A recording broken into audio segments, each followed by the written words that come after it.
करिए। अच्छा, अब सब्जेक्ट है आपका प्रिंसिपल्स ऑफ ऑडिटिंग। ऑडिटिंग हमने पढ़नी है और ऑडिटिंग, अच्छा अभी सब्जेक्ट की नेचर ऐसी है कि इट्स नॉट दैट मतलब टेक्निकल और जो कॉन्सेप्ट वो प्रॉब्लमैटिक। जैसे भी थोड़ी देर पहले मैं लॉ की कॉर्पोरेट लॉ की क्लास ले रही थी, तो उसमें हर सब्जेक्ट में हर टॉपिक हर कॉन्सेप्ट ऐसा है जिसमें आपको क्लैरिटी और हर मतलब टेक्निकल किस्म की चीज़ें। इसमें इस किस्म की कोई प्रॉब्लम्स नहीं है। इट्स वेरी सिंपल एंड बहुत ही ईजी गोइंग सब्जेक्ट है। लेकिन इसमें ये चीज़ होती है कि जब आप फॉर एग्जांपल एक टॉपिक है ना, जैसे पेपर के पर्सपेक्टिव से अगर मैं बताऊँ, तो कोई भी एक टॉपिक है उसमें आपको लिखना मतलब इसमें लेंथी सब्जेक्ट है, लेकिन ये मुश्किल नहीं है। तो इसलिए इस चीज़ के से तो आपकी आसानी है कि ये इसमें इतनी प्रॉब्लम फेस उस तरह से नहीं करनी पड़ेगी जिस तरह बाकी फाइनेंस के या लॉ जैसे सब्जेक्ट्स में करनी पड़ती है। तो ये उस हिसाब से तो ये it's an easy going subject. अच्छा, अब एक दो चीज़ें हैं जो पहले लेक्चर स्टार्ट करने से पहले मैं चाह रही थी कि हम डिस्कस कर लेते हैं।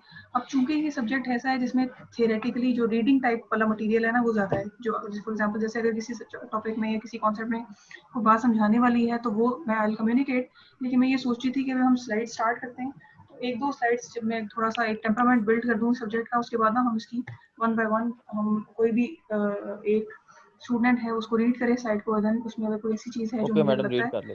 जो मुझे लगता है कि ये समझने वाली है और समझाने वाली है, उस पर हम लोग उस पर डिस्कशन कर लेंगे। या आपकी तरफ से भी इसको इंटरेक्टिव रखेंगे, इसको लेक्चरिंग में नहीं रखेंगे। उसकी वजह ये है कि फिर वो बिल्कुल एक मोनोटोनस सी चीज़ हो जाती है। और जहाँ पे आपको कोई चीज़ समझ में ना आए, कोई बात मेरी या कोई टॉपिक का कोई कॉन्सेप्ट है या कोई वर्ड है, तो आप मुझसे उसी वक्त पूछ सकते हैं। आप उधर ही रुकें, पूछें और फिर हम आगे चलें, ताकि हम दोबारा से पीछे ना आना पड़े। वो फिर सवाल रह जाते हैं बाद में।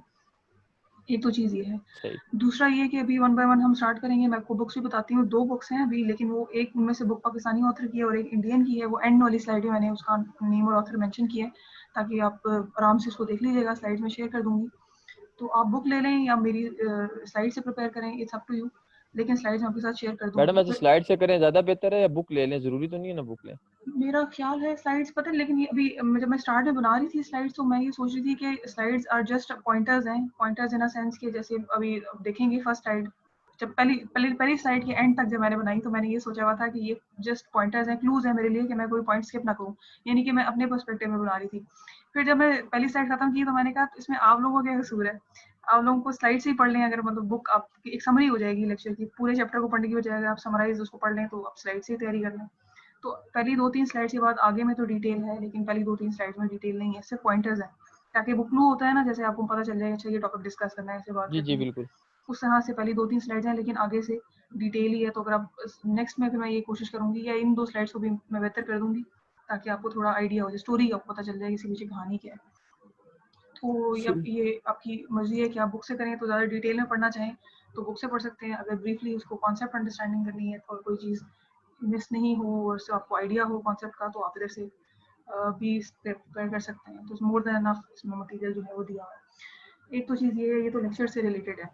दूसरी चीज़ ये है कि मैंने इसमें सोचा हुआ है कि हम 1-2 वेबिनार्स भी अरेंज करेंगे। कुछ 1-2 चीज़ें इस तरह से भी करनी है, वो भी फिर आपके साथ कोऑर्डिनेट करना है कि ये जो क्लास सारे सेक्शंस की एक अरेंज करने का पर्पस सबको एक जगह इस तरह फेमिलियराइज भी करना है, कि ताकि जब हम आगे इस तरह के सेक्शंस अरेंज करें, क्योंकि अब वो वेबिनार देने के लिए जो स्पीकर है वो हर सेक्शन में तो नहीं आएगा ना, तो उसके लिए भी हमारी थोड़ी सी पहले से प्रिपरेशन हो, ताकि हम जब इस लेवल पे पहुंच जाएं, मतलब मिड क्रॉस कर जाएं, तो हम कुछ ऐसी एक्टिविटीज़ भी करें, ताकि थोड़ा प्रैक्टिकल लर्निंग भी हो, बुकिश लर्निंग ही ना रहे सिर्फ, क्योंकि फिर ये सब्जेक्ट बोरिंग हो जाएगा।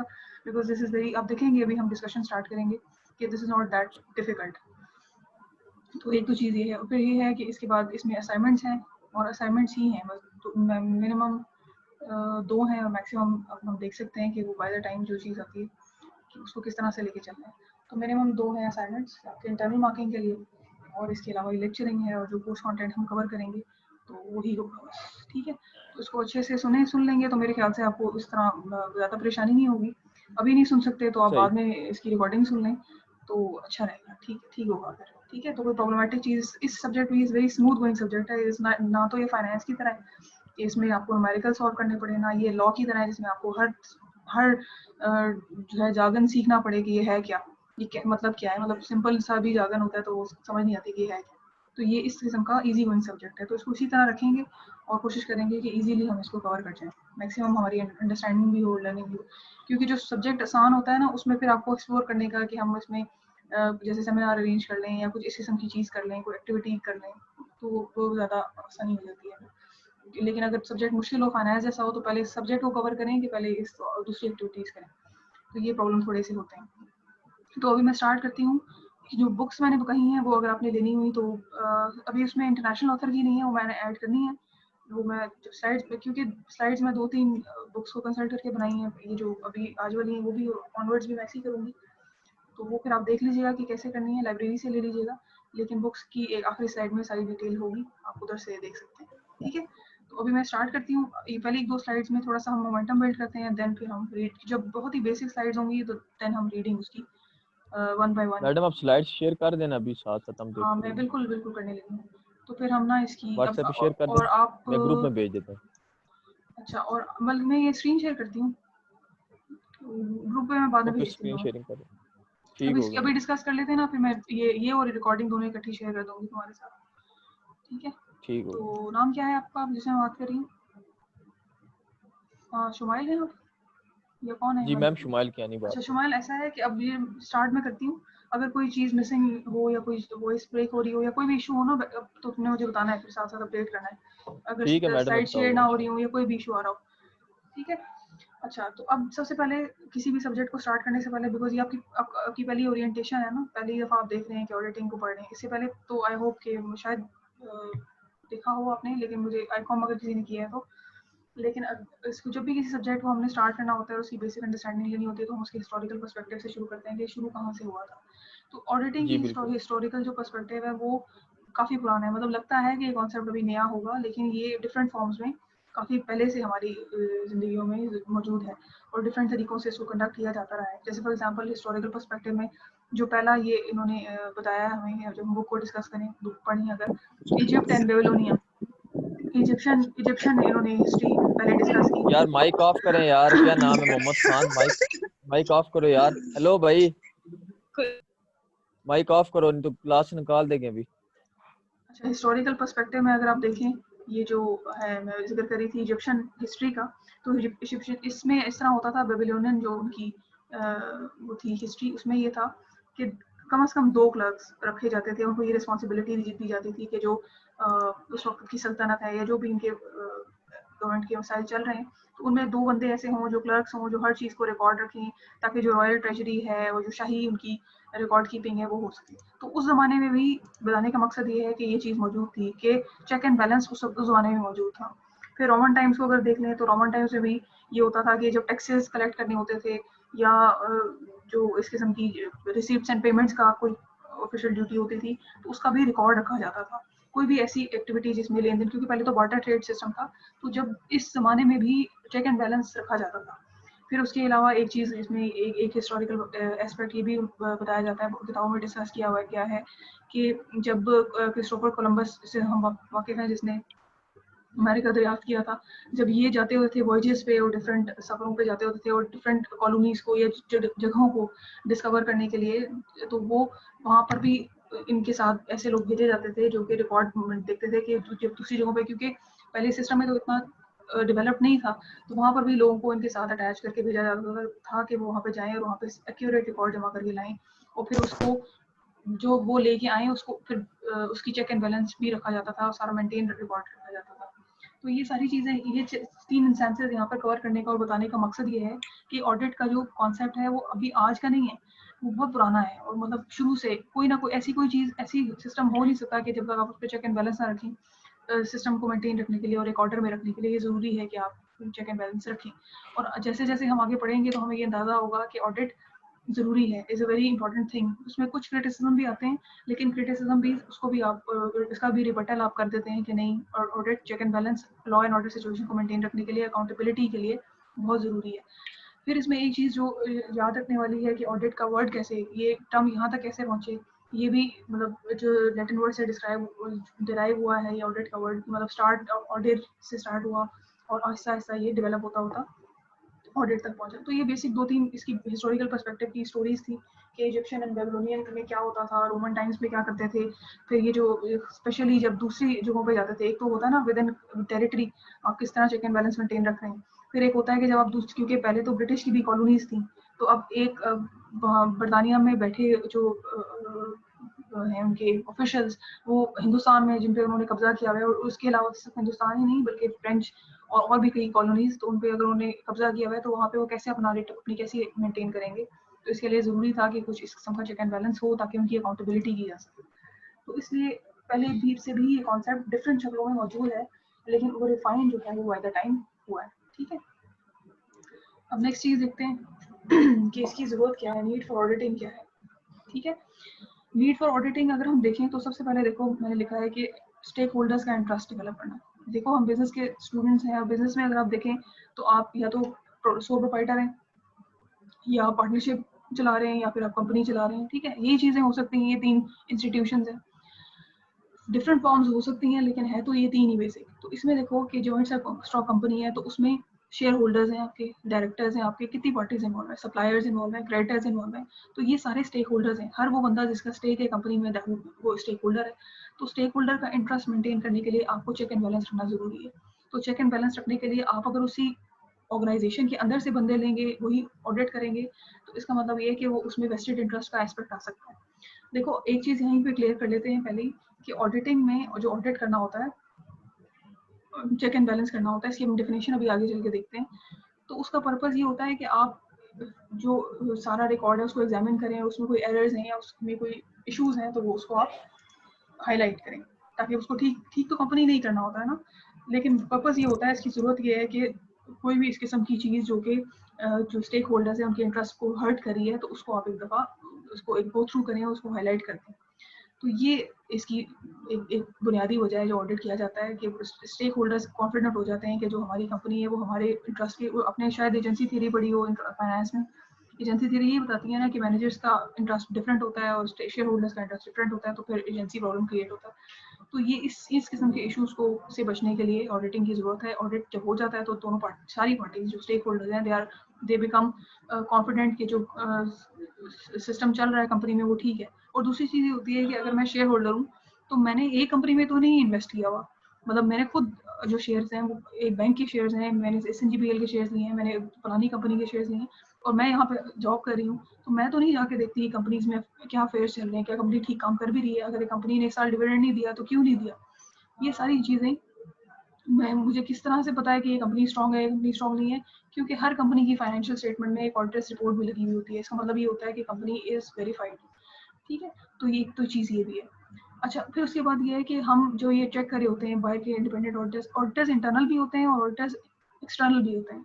जो इंटरनल ऑडिटर्स होते हैं वो भी अपने तौर पर चेक करते हैं, लेकिन जो ज़्यादा रिलायबिलिटी हम कहते हैं वो वो आपको इंडिपेंडेंट ऑडिटर जो कि एक्सटर्नल होते हैं उनसे आपको मिलती है, बिकॉज उनका तो कोई इंटरेस्ट ही नहीं होता कि वो कंपनी के में स्टेक नहीं होता उनका। तो फिर एक बात ये है कि वाई इनएक्यूरेसीज, अब एक कंपनी है जो ऑपरेट कर रही है सारी चीज़ें, तो उसमें इनएक्यूरेसी के चांसेस कैसे पैदा होते हैं, क्यों आपको चेक करने की जरूरत होने पड़ती है। तो उसकी 2 वजह होती हैं। एक ये होता है कि हो सकता है जो फाइनेंशियल स्टेटमेंट्स बनाई गई हों उसमें कोई गलती हो सकती है, उसमें कोई हो सकता है कोई एक्सपेंस या कोई ऐसी चीज़ आपने आइटम रिकॉर्ड नहीं किया, या फिर ये चीज़ हो सकती है कि आपने डेलिबरेटली कोई मिस रिप्रेजेंटेशन की है। फॉर एग्जांपल आपने डेप्रिसिएशन का मेथड गलत यूज़ कर लिया, मतलब जो नहीं करना चाहिए था वो कर लिया, आपने मेजरमेंट की है, आपने जो टैक्सेशन है उसमें कोई गड़बड़ की है, उसमें कोई प्रॉब्लम क्रिएट की है। तो ये चीज़ें आपको चार्टर्ड अकाउंटेंट या जो आपका ऑडिटर है जो ऑडिट कर रहा है तो वो आपको ज़्यादा बेहतर बता सकता है। तो ये चीज़ें होती हैं। इसके बाद हम आ जाते हैं बेसिक डेफिनेशन में। देखो ऑडिट से पता तो चलता है हमें कि ऑडिट क्या होता है, कि अकाउंट्स को चेक करना, आपकी जो डॉक्यूमेंट्स हैं, आपकी जो फाइनेंशियल स्टेटमेंट्स हैं उनको चेक करना। अच्छा, इसकी भी डिफरेंट फॉर्म्स हैं। देखो बैंक के ऑडिट होते हैं, हर ऑर्गेनाइजेशन हर कंपनी का ऑडिट होता है, नेचर डिफरेंट हो सकती है, किसी की इंटेंस है, किसी की लाइट है। जैसे फॉर एग्जांपल हमारी यूनिवर्सिटी का भी ऑडिट होता है, तो इसकी नेचर डिफरेंट है, इसमें कोई फाइनेंशियल चीज़ें इन्वॉल्व नहीं है। बैंक में अगर देखा जाए तो बैंक में ज़्यादा फाइनेंशियल इन्वॉल्व है, कंपनीज में देखा जाए तो कंपनीज की डिफरेंट सिचुएशन है। हो सकता है फैक्ट्री में देखा जाए तो फैक्ट्री में स्टॉक पे ज़्यादा ध्यान दिया गया है। तो ये डिफरेंट नेचर हो सकती है, लेकिन जो पर्पज़ है, जो स्पिरिट है ऑडिट की, वो यही है कि आपने इंस्पेक्शन करनी है, आपने एग्जामिन करनी है रिकॉर्ड्स को, फाइनेंशियल स्टेटमेंट हो, स्टॉक का रजिस्टर हो, कोई भी चीज़ हो, मतलब इन टर्म्स ऑफ जो ऑर्गेनाइजेशन का की है। फॉर एग्जांपल अगर फाइनेंशियल बैंक के देखेंगे तो आप उनमें वोचर्स देखेंगे उनके, अगर आप किसी कंपनी की देखेंगे तो फाइनेंशियल स्टेटमेंट्स को स्टडी करेंगे और उसको देखेंगे कि वो कैसे बनाई गई। उसके बाद अगर आप यूनिवर्सिटी में देखेंगे तो वहाँ पे स्टॉक्स को देखा जाता है कि स्टॉक ठीक है, जो बिल्स हैं जो वो उनके बिल्स इन्होंने भेजे हुए हैं वो उनके साथ पास प्रॉपर मौजूद है, जो उनके जो फंडिंग दी गई है इनको उन्होंने प्रॉपर यूटिलाइज की भी है या नहीं की हुई। तो ये चीज़ होती है। तो पहली चीज़ तो ये ऑडिट क्या है, 2 पॉइंट्स इसमें जानने वाले कि systematic and critical examination of books of accounts. Books of accounts यहाँ पर हम जनरल मुराद लेंगे with respect to every industry, ये उसके मुताबिक वो बुक्स ऑफ अकाउंट्स से मेरी मुराद है कि फॉर एग्जांपल बैंक है तो बैंक की वोचर्स, बैंक की स्टेटमेंट्स भी हो सकती हैं। अब ये डिपेंड करता है कि आप ऑडिट बैंक के हेड ऑफिस लेवल पे कर रहे हैं तो फिर आप स्टेटमेंट्स देखेंगे, अगर ब्रांच लेवल पे कर रहे हैं तो फिर आप वोचर्स देखेंगे। इसी तरह आपकी ऑर्गेनाइजेशन हैं, इसी तरह आपकी यूनिवर्सिटीज हैं, depending on the nature of the organisation books of accounts में चेंज, लेकिन purpose is the systematic and critical examination. फिर करता कौन है, इंडिपेंडेंट पर्सन जिसका कोई स्टेक इन्वॉल्व ना हो। वैसे तो जो ऑडिट डिपार्टमेंट्स कंपनीज में भी बनाए जाते हैं तो उनमें कोशिश तो यही की जाती है, लेकिन फिर भी कहीं ना कहीं ऑर्गेनाइजेशन के अंदर जो बंदा रहता है ना उसका स्टेक है या नहीं है, वो इन्फ्लुएंस होने के चांसेस में ज़्यादा होते हैं। तो इसलिए कोशिश ये की जाती है कि आपको इंडिपेंडेंट ऑर्गेनाइजेशन के साथ कंपनीज आउटसोर्स कर लेती हैं और उनसे आप अपना ऑडिट करा लेते हैं।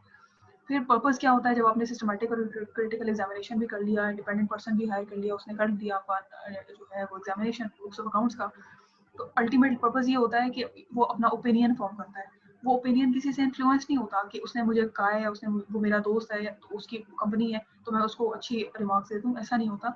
उसका जो ओपिनियन होता है वो एक्यूरेसी पे बेस्ड होता है, ताकि अगर कोई एरर्स हैं बुक्स ऑफ अकाउंट्स में तो उनको ठीक कर लिया जाए। और या फिर अगर ठीक है तो फिर वो ओपिनियन उस हिसाब से दे देते हैं कि there are no faults in the books of accounts, या जो भी ऐसा होता है कि जो ऑडिटर्स आते हैं बैंक्स में, फॉर एग्जांपल क्योंकि मैंने बैंक में काम किया है अराउंड 6 ईयर, तो मैंने वहाँ पे ये देखा है खुद कि जब आते हैं तो वो डेली के वोचर्स निकालते हैं, वोचर्स निकाल के हर रिपोर्ट के साथ उस वोचर को चेक करते हैं और उसमें सारी स्टैम्प देखते हैं, सारी चीज़ें जो भी पर्टिकुलर्स हैं जो कस्टमर से रिलेटेड, या जो फॉर एग्जांपल अगर कोई बड़ी ट्रांजैक्शन है तो उसके साथ जो भी जो सपोर्टिंग डॉक्यूमेंट्स होने चाहिए वो हैं या नहीं। वो उनका जो बेस एक थ्रेशोल्ड होता है ना, यानी ये जो उनका बेंचमार्क होता है, वो स्टेट बैंक की रेगुलेशंस होती हैं। पर्पस ये होता है ये चेक किया जाए कि क्या बैंक ने स्टेट बैंक की रेगुलेशंस, अच्छा स्टेट बैंक का भी ऑडिट होता है, बैंक का भी अपना भी ऑडिट होता है, एक ऑडिटर स्टेट बैंक भेजता है, वो स्टेट बैंक वाले ऑडिटर्स आके बैंक में ये करते हैं कि वो ये देखते हैं कि क्या बैंक ने कोई ऐसी रेगुलेशन के खिलाफ तो कोई डॉक्यूमेंटेशन नहीं की थी, कोई इस किस्म का काम तो नहीं किया। फॉर एग्जाम्पल अगर ये लिखा है कि अगर आपने 1 लाख से ऊपर की ट्रांजैक्शन है तो उस पर आपने सीबीसी करनी है, सीबीसी मतलब कॉल बैक कंफर्मेशन करनी है, आपने नहीं की हुई, तो अगर आपने नहीं की हुई तो दैट इज एन ऑब्जेक्शन। फिर डिपेंड करता है, फॉर एग्जांपल अगर आपने कुछ स्टैम्प्स होती हैं जो काउंटर पे उन्होंने चेक्स के पीछे लगानी होती है लास्ट में, फिर वो ये देखते हैं कि स्टैम्प लगी है या नहीं लगी, अच्छा इसने ये जो ट्रांजैक्शन की है इसके साथ सपोर्टिंग डॉक्यूमेंट अटैच है नहीं, अगर कुछ इस तरह की जो रेगुलेशंस हैं कोई भी बैंक ने अगर मिस की होती है तो फिर स्टेट बैंक उसको पेनलाइज करता है, उसके जो बैंक है उसका जो अकाउंट है स्टेट बैंक के पास उसको वो डेबिट करता है, तो ये पेनल्टीज होती हैं। तो स्टेट बैंक का पर्पस ये है कि हार्मनी में और सारे जो बैंक्स हैं वो एक एसओपी के मुताबिक एक ऑर्डर में रहें। तो इन चीज़ों को ओवरकम करने के लिए स्टेट बैंक ऑडिट अपना करता है बैंक्स के लिए। फिर इसी तरह बैंक का अपना इंटरनल ऑडिट होता है, फिर बैंक का एक्सटर्नल ऑडिट भी होता है, वो उनकी इन टर्म्स ऑफ स्टेटमेंट्स होता है, जैसे हमने पहले बुक्स ऑफ अकाउंट्स को डिस्कस किया। ये जो इसकी मैं भी बात करी थी वो स्टेट बैंक के लेवल पे जो है ये ब्रांच ऑडिट भी होता है, हेड ऑफिस का भी होता है। तो ये डिफरेंट किस्म के डिफरेंट लेवल्स पे हो रहे होते हैं, डिफरेंट ऑर्गेनाइजेशन में हो रहे होते हैं, लेकिन पर्पस उनका एक ही होता है, systematic and critical examination of books of accounts by an independent person, by for the purpose of getting an opinion on accuracy कि क्या हमारे रिकॉर्ड्स ठीक हैं या नहीं ठीक हैं। और अगर जैसे देखो जो क्रेडिट रेटिंग्स आ रही होती हैं उनमें भी एक एस्पेक्ट आपका ये ऑडिट से रिलेटेड होता है। फॉर एग्जांपल अगर आपकी डॉक्यूमेंटेशन पूरी नहीं है या आपको एक गो अहेड नहीं मिला आपके ऑडिट डिपार्टमेंट की तरफ से, तो आपकी रेटिंग पे भी इम्पैक्ट आता है। तो ये भी एक फैक्टर होता है। तो ये बहुत ज़रूरी होता है ऑर्गेनाइजेशन के लिए कि जो लोग किसी ऑर्गेनाइजेशन से एफिलिएट हों उनका ट्रस्ट बिल्ड करने के लिए ऑडिट कंडक्ट कराना बहुत ज़रूरी होता है। अदरवाइज वेरिफिकेशन का इशू होता है इन टर्म्स ऑफ। अच्छा यहाँ पे अभी इसमें टाइम खत्म हो रहा है, तो मैं इसको अगली स्लाइड पे क्लोज करूंगी और फिर मैं दोबारा आपको लिंक भेजूंगी and then you will join again. ठीक है शुमाइल, आप इधर ही हैं? जी मैडम मैं इधर ही हूँ क्लास में। ओके मैडम ठीक होगी। अच्छा ठीक है, ओके। मुझे लगा मैं अकेले ही सब समझ रहे होंगे, मैडम पागल हो गई नहीं हैं मैडम, अकेले ही बातें किए जा वो रही हैं। इसलिए नहीं मैडम, वो इसलिए माइक बंद किया ताकि आपको डिस्टरबेंस ना हो, आवाज शोर वगैरह कोई अच्छा ना आए। अच्छा चलिए ठीक है, सही है। ठीक है, तो ये डेफिनेशन में कोई प्रॉब्लम तो नहीं है, सब ठीक है, यहाँ तक ठीक जा रहे हैं हम? ठीक है मैडम, बिल्कुल सही जा रहे हैं। ठीक है, नेक्स्ट स्लाइड देखते हैं, फिर इसको मैं ना मीटिंग तब तक एंड हो जाएगी। ठीक है, अच्छा ठीक हो गया मैडम। अच्छा उसके बाद देखो application of such principles and methods as may be necessary for an auditor to form an audit opinion। अब ये जो मैंने अभी बात की ये उस पर्सपेक्टिव में देखो, स्टेट बैंक है उसका डिफरेंट कंडक्ट है कि उसने क्या उसका पर्सपेक्टिव क्या है कि ऑडिट को कंडक्ट करने का, उसका तरीका कार डिफरेंट है। बैंक के लिए जो डॉक्यूमेंटेशन है या बैंक का जो ऑडिट है दैट इज डिफरेंट। तो किसी ऑर्गेनाइजेशन का यूनिवर्सिटी ऑडिट देख लो, तो मैं जब वहाँ से आई थी, मैंने जब जॉब यहाँ शुरू की, तो मैं पहले मेरा जो प्रायर एक्सपीरियंस था वो एज अ लॉयर था और एज अ बैंकर था। तो जब मैं यहाँ पे आई तो मैंने देखा कि ऑडिट आ रहे हैं, ऑडिट वहाँ पे तो ऑडिट आता था 8:30 बजे, तो एकदम से पैनिक क्रिएट हो जाता था। सारे मतलब वो छापा मारते थे, वो इस तरह के ऑडिटर्स होते थे। वो हम मतलब हमारा ये होता था कि हमने 8:45 पे बैंक में रेडी पोजीशन में अपने वर्क स्टेशन पे मौजूद होंगे। तो ऑडिटर्स क्या करते थे, जिस दिन ऑडिट में आना होता था तो वो आते थे 8:30 बजे। तो वो आके हमारे ड्रॉर्स चेक करके सब इस तरह, मतलब ऐसा लगता था जैसे कोई छापा पड़ गया, इस किस्म की चीज होती थी। तो हम तो बड़े डरे हुए होते थे, सारी स्टेम्प्स पूरी कर रहे हैं और भाई भाग दौड़ लगी हुई है। तो जब मैं यहाँ पे आई और मैंने देखा कि यहाँ पे पहले पता चला कि ऑडिट आया, तो मैं बड़ी परेशान हुई है, इनका पता नहीं ऑडिट आ गया क्या होगा यहाँ पे। तो यहाँ पे तो चिल पार्टी था, कुछ भी नहीं था। तो उन्होंने कहा कि ऑडिट है, अच्छा जी क्या करना है, उन्होंने स्टॉक वेरीफाई करना है। मैंने कहा अच्छा स्टॉक वेरीफाई करना है। वो अंदर बैठ के चाय पी रहे हैं और स्टॉक वेरीफाई भी हो गया और वो चले भी गए। मतलब कुछ मतलब जो इंटेंसिटी थी वो इसलिए डिफरेंट थी। बाद में मुझे इस चीज़ की रियलाइजेशन भी हुई कि वहाँ पे फाइनेंशियल्स इन्वॉल्व है, वहाँ पे लोगों का पैसा इन्वॉल्व है, लोगों की चीज़ें इन्वॉल्व है। यहाँ पे जो ऑडिट का जो स्कोप है वो इंटरनली यूनिवर्सिटी की हद तक ही महदूद है, लेकिन वहाँ पे जो स्टेक होल्डर्स हैं वहाँ पे वो ज़्यादा है। यहाँ पे स्टेक होल्डर्स यूनिवर्सिटी की इंतजामिया है और यहाँ पे जो स्टेक होल्डर्स हैं वो यूनिवर्सिटी के स्टूडेंट्स हैं। और स्टूडेंट्स का भी स्टॉक से कोई इस तरह का डायरेक्ट रिलेशन नहीं बनता, इसलिए यहाँ पे इसको इतना रिलीजियसली नहीं लिया जाता। होना चाहिए ऑब्वियसली, आपको पता चलता है कि कहाँ पे कोई चीज़ कम या ज़्यादा हो रही है, चेक एंड बैलेंस तो ज़रूरी है, लेकिन जो इंटेंसिटी मैं समझाना चाह रही हूँ कि दैट इज़ डिफरेंट। तो ये जो भी तरीका हो, आकार इस्तेमाल करें आप, जो भी मेथड इस्तेमाल करें, जो भी प्रिंसिपल्स, जो भी सिनेरियो हो, पर्पस ऑडिट कराने का ये होता है कि आप सिचुएशन देख लेते हैं कि ऑर्गेनाइजेशन में क्या चल रही है, आप एक ऑडिट ओपिनियन मिल जाता है आपको। उससे क्या होता है, उससे क्रेडिबिलिटी बढ़ जाती है कि हाँ ये इस ऑर्गेनाइजेशन इज इन ऑर्डर, यहाँ पे जो काम चल रहा है वो ठीक है। अब ऑडिटर कौन होता है, ऑडिटर वो बंदा होता है जो ऑडिट कंडक्ट कर रहा है, ठीक है, ऑडिट जो कैरी आउट करता है, जो कंडक्ट करता है, और उसकी डिफरेंट नॉलेज, जो नॉलेजेबल टेक्निक्स हैं, जो मेथड्स हैं, जो अपनी उसकी नॉलेज है उसको अप्लाई करता है और कैरी आउट करता है ऑडिट को, डिफरेंट टेक्निक्स। अच्छा देखो आगे हम जाके जब ये डिस्कस करेंगे कि क्या उसकी क्वालिटीज होती हैं ऑडिटर की, तो आपको पता चलेगा ये सिर्फ ऐसा नहीं होता कि कोई एक रूल है उसको आपने देख के चेक कर लिया, क्योंकि आप तो ऑडिट करें यहाँ पर एज एन ऑडिटर हैं, काम करें, लेकिन जिसका आप ऑडिट करने जाते हैं वो भी बड़े आगे से माशाल्लाह बड़े होशियार होते हैं, और वो कोई ऐसे वैसे नहीं होता, उनको पता होता है ऑडिट आ रहा है। जैसे मैं अपनी बात करूँ तो हमें पता होता था कि अच्छा ऑडिट आ गया, तो कैसे हमने माशाल्लाह बड़े बड़े ही वो होनहार तरीके से किस तरह से अपने डॉक्यूमेंट्स को इन ऑर्डर करने हैं और कैसे हमने ऑडिट के सामने अपने डॉक्यूमेंट्स देने हैं। तो ये चीज़ें होती हैं, ये प्रैक्टिकली चीज़ें बहुत डिफरेंट हो रही होती हैं। जो बुक्स में चीज़ें होती हैं वो, लेकिन जो प्रैक्टिकल लाइफ होती है वो बाय बुक बहुत कम ही चलती है। लेकिन जब हम एक चीज़ पढ़ रहे हैं और हम एक चीज़ को डिस्कस करें तो हमें एक आइडिया हो जाता है कि हाँ अच्छा ये है, तो इसमें ये वाले एलिमेंट्स हैं, ये चीज़, ये टॉपिक, ये चीज़ें कवर करता है। अब जैसे देखो आप प्रिंसिपल्स ऑफ ऑडिटिंग का सब्जेक्ट पढ़ रहे हो ना, तो अब आपको लगेगा कि ये तो गपशप प्रोग्राम है, मतलब हम डिस्कशन कर रहे हैं इसमें बहुत बेसिक बातों में। मैं आपको बता रही हूँ कि आप खुद भी पढ़ें तो आपको आएगी, लेकिन बात ये है कि सिर्फ ये चीज़ जो कि प्रिंसिपल ऑफ ऑडिटिंग और ये जो डिस्कशन, ये जो हम एक बैरूनी उसका पर्सपेक्टिव देख रहे हैं, एज अ बिजनेस स्टूडेंट देख रहे हैं कि आपको उसकी अहमियत का अंदाजा हो, उस सब्जेक्ट की ऑडिटिंग होती क्या है, क्यों होती है, इसकी जरूरत क्या है, ये क्यों आपने करनी तो नहीं है ऑडिटिंग। आप तो मैनेजर्स हैं ना, आप तो सीईओज हैं। अब जैसे अभी थोड़ी देर पहले जो क्लास थी कॉर्पोरेट लॉ की, उनको मैं ये बता रही थी कि यू आर नॉट लॉयर्स, आप लॉयर्स नहीं है, लेकिन आपको देखो जब भी किसी से आपने काम कराना है तो उससे पहले आपको खुद काम आना चाहिए ना। आपको काम नहीं आएगा, आप उसकी अहमियत का अंदाजा नहीं होगा, तो आप कैसे काम करेंगे। तो ये चीज़ होती है कि अगर आपको ऑडिट की अहमियत का अंदाजा है, यू नो कि why it is conducted and how we should carry it this out, मतलब कैरी दिस आउट का मतलब ये नहीं कि आप खुद ऑडिट करेंगे बैठ के, आप अपने एटलीस्ट डॉक्यूमेंटेशन को तो चेक एंड बैलेंस में रखेंगे ना। आप जो प्रोसेसेस या जो चीज़ें हैं उनको लाइटली नहीं लेंगे, क्योंकि आपको पता है कि ऑडिट होना है और ऑडिट पे हमारी रेपुटेशन डिपेंड कर रही है। तो ये चीज़ आपकी जो ऑर्गेनाइजेशन की क्रेडिबिलिटी है और उसका जो एक ऑर्डर है वो इस पर डिपेंड कर रहा होता है, इनकी ओपिनियन पे और इंडिपेंडेंट ओपिनियन पे बेस कर रहा होता है। तो ये चीज़ है यहाँ तक कोई प्रॉब्लम है तो बताएं। नहीं मैडम। ठीक है। अच्छा अभी उसने क्लोज तो नहीं किया वैसे मीटिंग, मैं अब 4 मिनट रह गए, इसको मैं करती हूँ एंड, और मैं दोबारा लिंक क्रिएट करती हूँ, प्लीज शेयर कर दीजिएगा सबके साथ, ठीक है? ठीक है मैडम। ओके।